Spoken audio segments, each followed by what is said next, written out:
My name is Adam, and this is my Manzanita Cycles gravel bike.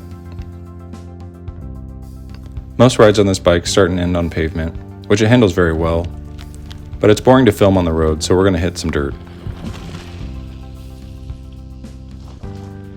To be honest, most of the dirt this bike sees is pretty tame as well. I'm located in Riverside, about an hour inland of Los Angeles, so I'm surrounded by tons of trails and service roads. The climate is dry and dusty, so the trails are mostly loose over hard packed with plenty of steep, rutted out climbs and descents.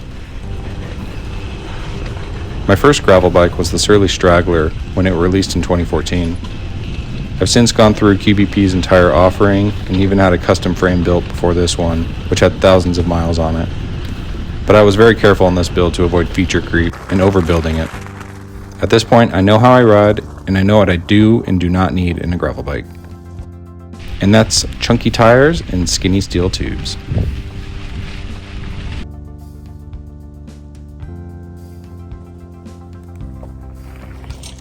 Now let's get into the build.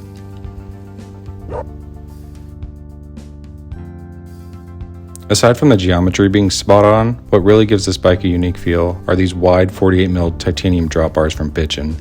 Paired with a matching seat post and this 3D printed physique saddle, the contact points dampen most road vibrations and provide a super smooth ride. This segmented fork is what first caught my eye when I learned of Manzanita through all the Made bike show coverage a couple years ago. Most custom bikes now opt for carbon forks with oversized head tubes, which I'm not a huge fan of, so this was perfect. It's built around 650B wheels with 47mm tires. These are some Head Belgium Plus rims laced to Chris King hubs, which roll extremely well. Also went with the tried and true Paul Clamper brakes in this awesome pewter color. For the drivetrain, I'm running a forced mechanical shifter paired to a GX Eagle rear derailleur, which was made possible by using the Ratio Technology 1x12 upgrade kit. This kit requires taking things apart and voiding warranties, but it's worked perfect for me so far, so I'm not overly concerned about it. Another brand I discovered through the Made show was Jack's Sacks. Nick over at Manzanita worked with Wes at Jack's to coordinate this strapless quarter frame bag. Having a bag that permanently lives on the bike has been so convenient, and I'm super happy with how it turned out. Plenty of space for snacks, cameras, and my phone and wallet. I've always liked the look of a painted to match stem on a custom bike, so I sent Nick this Simworks Ronda stem to get powder coated with the frame and fork.